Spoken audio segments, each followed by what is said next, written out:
আগামী নির্বাচন ও বাংলাদেশকে নিয়ে গভীর ষড়যন্ত্র চলছে, বললেন আব্দুল্লাহ মুহাম্মদ তাহের। বিস্তারিত সংবাদ। আসন্ন ত্রয়োদশ জাতীয় সংসদ নির্বাচন ও বাংলাদেশকে নিয়ে গভীর ষড়যন্ত্র চলছে বলে মন্তব্য করেছেন জামায়াতে ইসলামীর নায়েবে আমির সৈয়দ আব্দুল্লাহ মুহাম্মদ তাহের।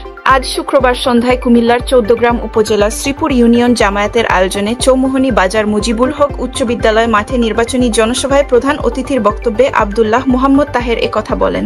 আব্দুল্লাহ মুহাম্মদ তাহের কুমিল্লা 11 চৌদ্দগ্রাম আসনের সাবেক সংসদ সদস্য। আব্দুল্লাহ মুহাম্মদ তাহের বলেন, পত্রিকায় দেখলাম নিরাপত্তা উপদেষ্টা ভারতে গিয়েছেন, সেখানে কি আলোচনা হয়েছে সংবাদ সম্মেলন করে সরকারকে তা জাতির কাছে পরিষ্কার করতে হবে। জীবন দিয়ে রক্ত দিয়ে ভারতের আধিপত্যবাদকে বাংলার মানুষ এই দেশ থেকে তাড়িয়েছে। ভারতের আধিপত্যবাদ ও বশ্যতা বাংলার মানুষ আর কখনোই গ্রহণ করবে না। এই অন্তর্বর্তী সরকার যদি ভারতের অন্যায় কোনো আবদারে এবং অন্যায় সিদ্ধান্তের প্রতিনতি স্বীকার করতে চায়, তাহলে আপনাদের পরিণতিও শুভ হবে না। জনগণ আপনাদের ক্ষমা করবে না।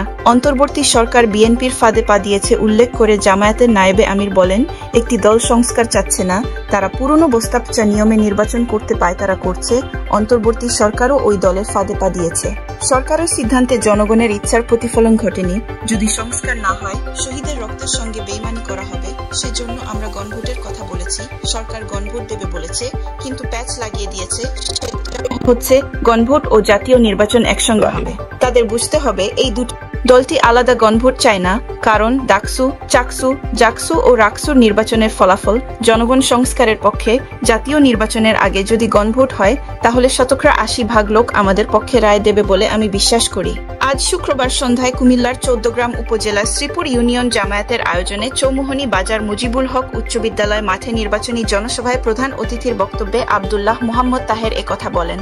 আব্দুল্লাহ মুহাম্মদ তাহের কুমিল্লা 11 চৌদ্দগ্রাম আসনের সাবেক সংসদ সদস্য।